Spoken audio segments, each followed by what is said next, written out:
let people come and experience this dilemma and this, in this very macabre way that it's being discussed, but to not come in with a predetermined idea exactly of what they're going to see. So yeah, it's a very taboo subject. It will always be till the end of time. I mean, there's something we don't know about life and something we don't know about taking it.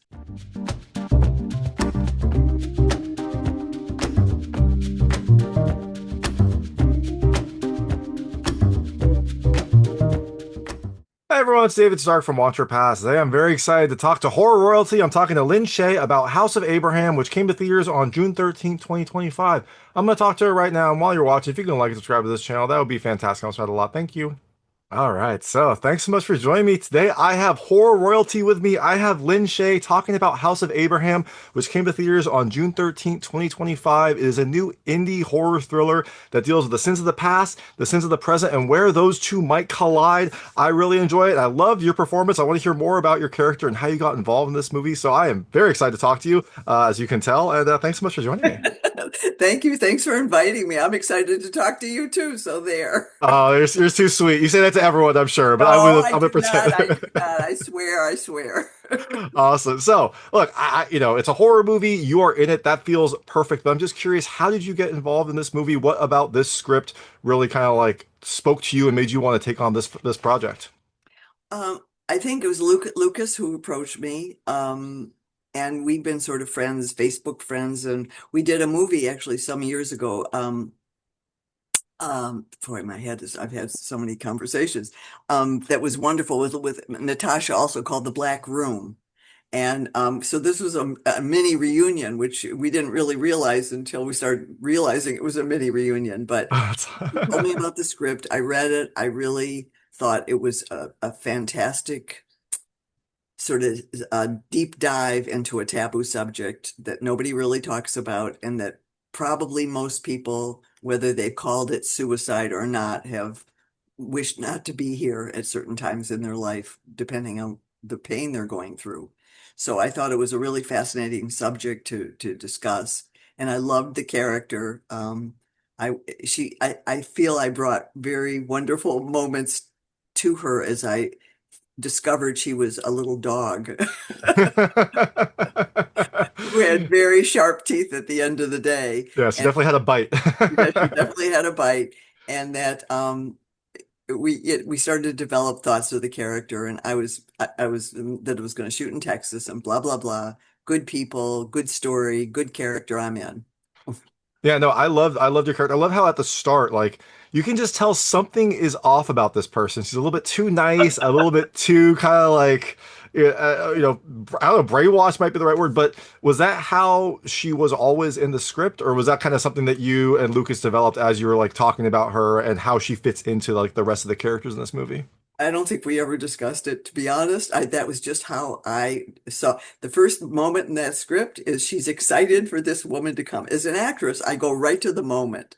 And I mean, it's a really fascinating process because I don't always know, I don't always or hardly ever know what I'm really going to do, because you have to sort of take in the experience of the story as you read it.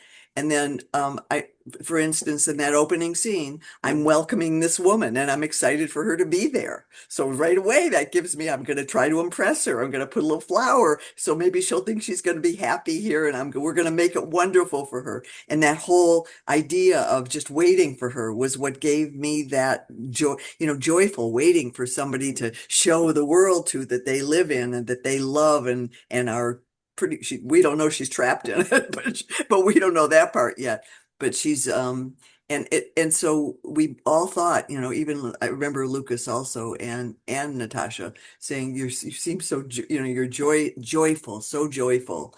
And I think that was an important opening step for the character because of the deterioration that continues, that starts to happen. So I've got a big arc as an actress to create, which was really exciting.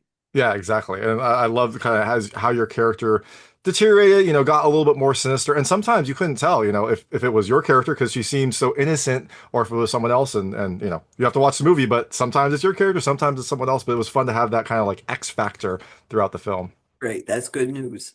And I like how you mentioned the subject matter. It does feel like, it is a little bit of a taboo subject, but it also feels like something that is kind of like in people's minds now for, whatever reason. I think we all kind of have an idea of why people might be a little bit downtrodden, maybe a little depressed, maybe worried about what's going on or dealing with things that they've done in the past that are coming out. It does feel like, suicide or assisted suicide kind of ebbs and flows in the conversation. And it's interesting that this film is coming out when it feels like there are more people talking about like mental health and, suicide awareness and things like that. So I'm glad that, that keyed into to you when you like thought that this subject matter would be an interesting film to take on. Completely. You said everything that I was thinking as well. I said to Lisa, you should call it House of Suicide. And she said, no.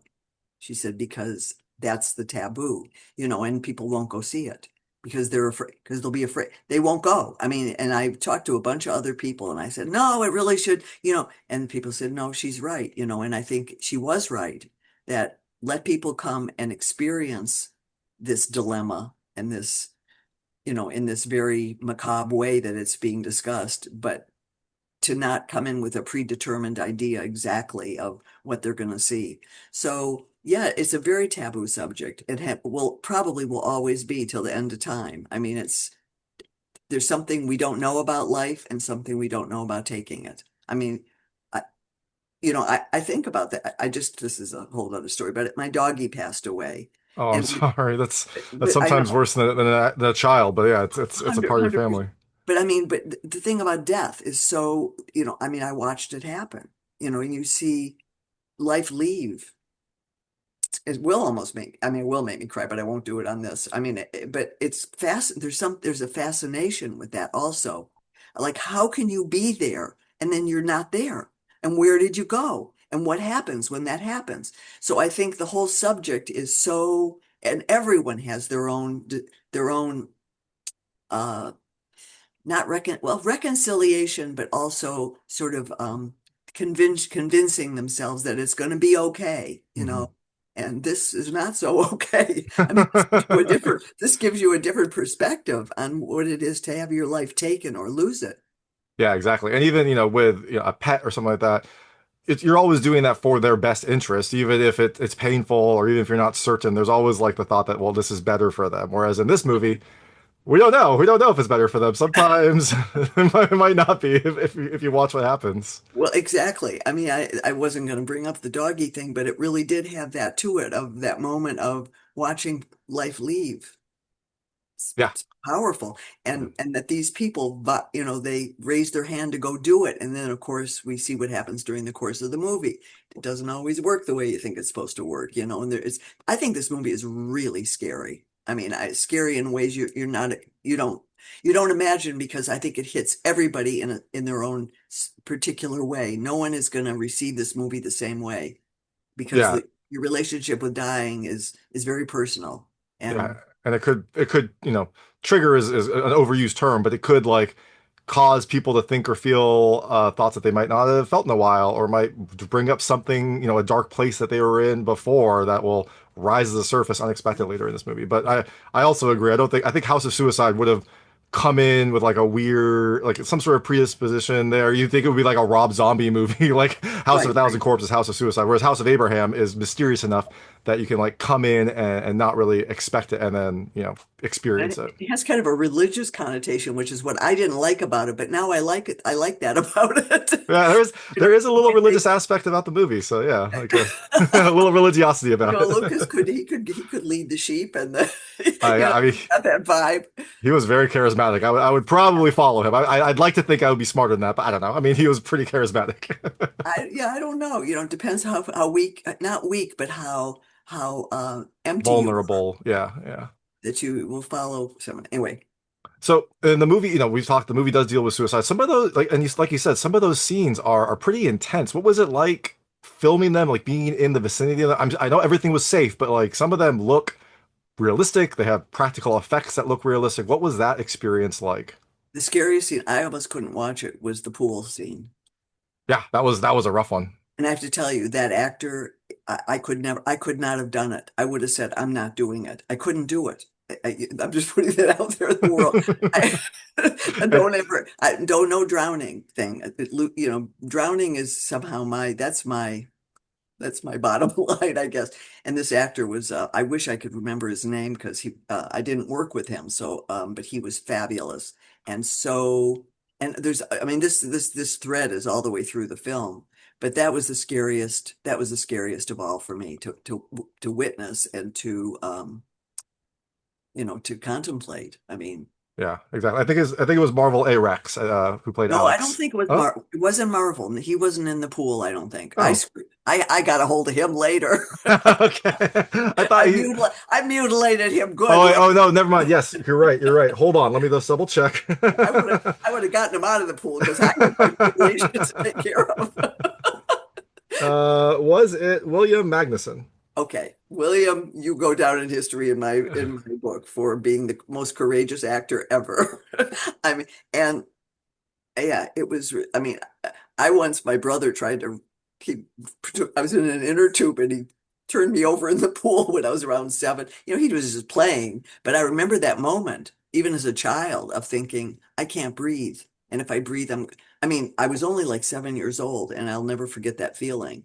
So, yeah. And that is saying something. Lin Shaye, who has done so much horror, worried about like afraid of drowning. That says something about what that scene is like.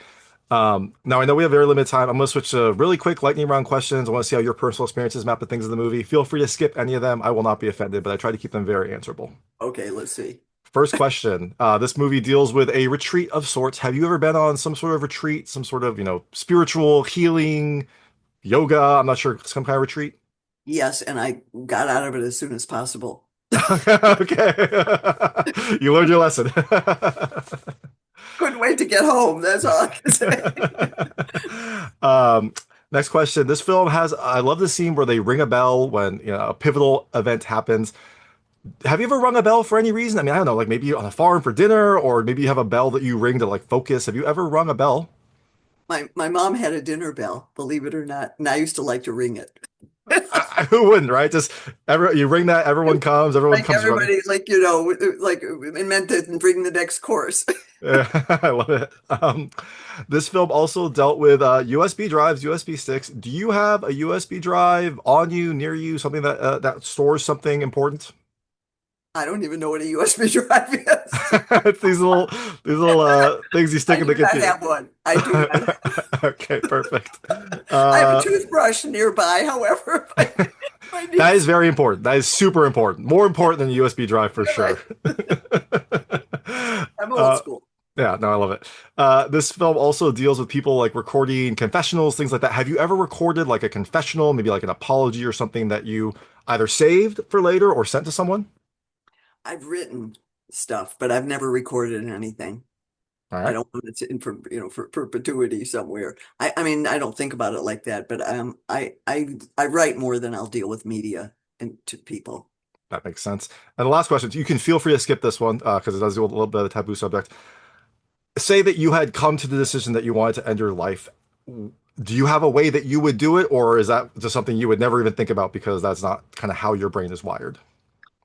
Both those answers. I mean, I don't ever think about it. I love life. I love living. I love breathing. I do yoga. This morning even, I love breathing. There's something, and it calms me down. It puts me in a better place. I've never, have I ever, I don't think I've almost done bad things to myself, but with no thought. It's like suddenly I was just that down, that dark, that I was capable of doing something. Just that would be the next step. But never with intention to harm myself. I don't want to hurt myself. I don't That's like being hurt. Yeah. that's great to hear. None of us want you to hurt yourself either. I hope you live a very, very long life. I love seeing you in, any movie, especially horror. So I hope to see you for many, many, many, many years down the line. Speaking of future movies, House of Abraham comes to theaters on, or it came to theaters on June 13th, 2025. You're out promoting it, getting the word out. But after people see that, is there anything we can look forward to next from you? Any projects on the horizon that you can talk about? Not that I can talk about, but there's some good stuff happening. And thank you. These are great questions, and I love you, David. That's the highlight of my day. That makes me feel warm and fuzzy. I love you too. This was somehow a very wonderful interview. Um, Awesome. and yeah, it's this Friday at the Lemley Royal and June 20th here in Los Angeles. So I hope you'll see it, and it'll provoke questions and maybe some answers. Who knows? All right. Well, check that out. If you can't make it to those, keep an eye on your local theaters. See if you can check it out when it expands to more theaters. But this is Lin Shaye. Thank you so much for your time. It was wonderful to talk to you. And again, I hope you have a very long life. I hope to see you in many many future movies. Until next 100, time. 110. Okay. I love it. All Thank right. you, David. Thank you so much. This was a lot of fun. Take care. That was Lin Shaye talking about House of Abraham, which came to theaters on June 13th, 2025. It's an indie horror thriller that deals with the sins of the past, the sins of the present, and the trauma that comes along with it. If you like this interview, please like and subscribe to this channel. It helps me out a lot. Make sure all my new content goes straight to you. Thank you.